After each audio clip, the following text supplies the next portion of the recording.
What's going on, everybody? RJ Ochoa here from SB Nation's bloggingtheboys.com. Hope all is well wherever you are. We hope you're happy, safe, healthy. And here is your update for Monday, September 6th.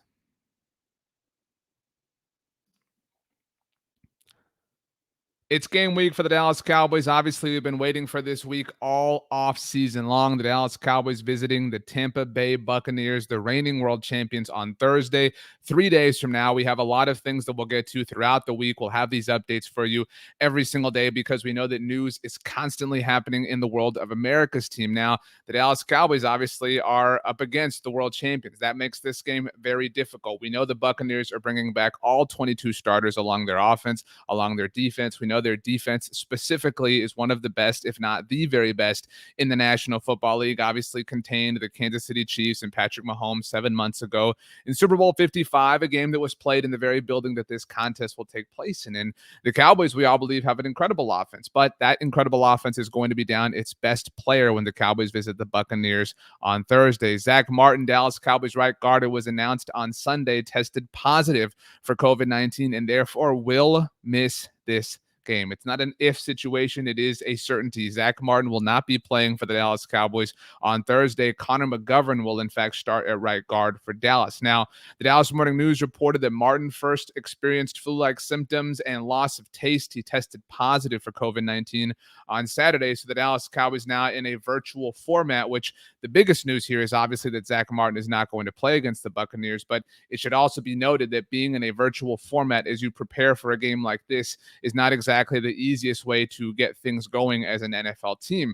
This is tough. I've talked about myself how I think the Cowboys can win this game, but missing Martin obviously goes a long way against those odds. And so the Cowboys now dealing without Zack Martin and also without Brandon Knight for the time being. All of the transactions that the Cowboys had on Sunday, they signed Bryan Anger back. You'll recall that they released him purely as a managerial, sort of situation to kind of get the right people in, etc. A more administrative move. So Bryan Anger, we knew was going to come back. The Cowboys were always going to have a punter. They did activate Connor Williams, their starting left guard, from the reserve COVID-19 list. So he is now back with the team. But the Cowboys did place Zack Martin and Brandon Knight on the reserve COVID-19 list. So that's your 2-out, 2-in swap.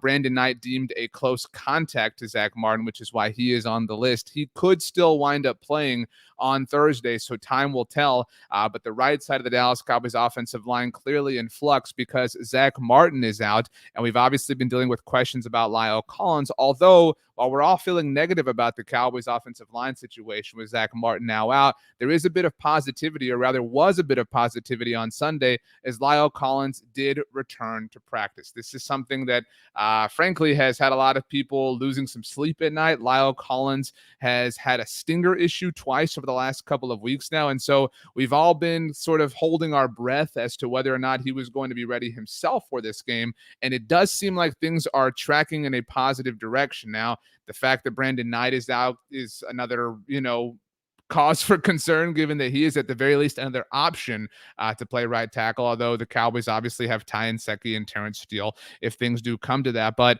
if the Cowboys are down Zack Martin and Lyle Collins, this game becomes a very difficult proposition in general, let alone for Dallas Cowboys team that is bringing back Dak Prescott for the first time since October of last year, that is bringing back Tyron Smith for the first time since late September of last year. There's a lot of Cowboys that we've been looking forward to seeing for the first time in a long time on Thursday night. Zack Martin, though, will not be seen. All the Cowboys, though, will be seen wearing a particular uniform, and this was something else that had a lot of people upset as the weekend began. Happy Labor Day weekend, by the way.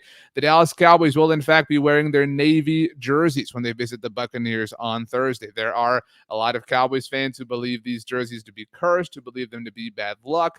The Cowboys actually have not uttered a word about this themselves, but deductive reasoning, the Buccaneers announced a uniform schedule for all of this season and announced that they would be wearing their white jerseys on Thursday during their home opener, obviously wearing the same jerseys that they wore when they won the Super Bowl, the night they raised the banner, all that fun stuff. So the fact that the Buccaneers are wearing their white jerseys means that the Cowboys will not be wearing their white jerseys. The Cowboys color rush jerseys are obviously white. So the only jersey left for the Dallas Cowboys to wear is, in fact, their Navy get-ups. So this is the second year in a row that the Cowboys will actually begin the season wearing their Navy jerseys. They did wear them last year in their Week 1 loss against the Los Angeles Rams, the same stadium that the Cowboys will visit next week when they take on the Los Angeles Chargers. Final thing, this happened as the weekend was actually kind of beginning, but I think it is something that we should note and pay attention to.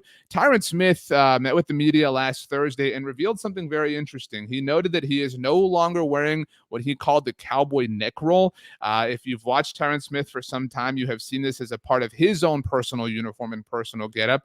Tyron Smith, though, apparently not wearing it, and that is very good to see. Back and the best you felt in a while.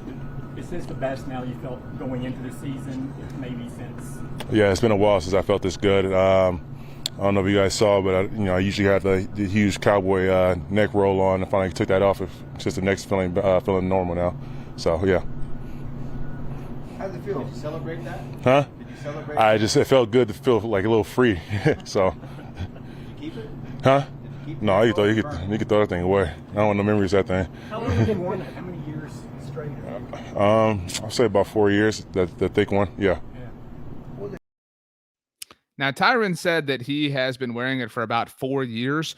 I'm not trying to connect dots that don't necessarily make sense to connect with one another, but do you know the last time that Tyron Smith played a full regular season for the Dallas Cowboys? It was 6 years ago, 2015, the last time that Tyron Smith played every single game in the regular season. So hopefully this is, in fact, a sign of optimism, a sign of good things to come, a sign that Tyron Smith is on the right track from a health perspective. But that about does it for all the updates that we have for you today. As Monday, September 6th does begin, we will be rolling these updates out throughout the week. This is a thing we're trying. We're very excited about it. If you like these daily updates, if you find them to be informative, if you find them to be educational, if you find them to be fun or cool or whatever, let us know down in the comments below. I'm RJ Ochoa from blogontheboys.com. You can let me know what you think on Twitter or Instagram. I'm at RJ Ochoa on both. If you'd rather shoot me an email, you can, rj.ochoa@sbnation.com. But we are now 3 days away from the season opener for the Dallas Cowboys, and that is very exciting stuff. We'll have you covered as the game draws closer and closer and closer here on the Blog of the Boys YouTube channel. Please subscribe. We're going to have a fun time. I can promise you that much. Thanks for joining us, everybody. See you next time.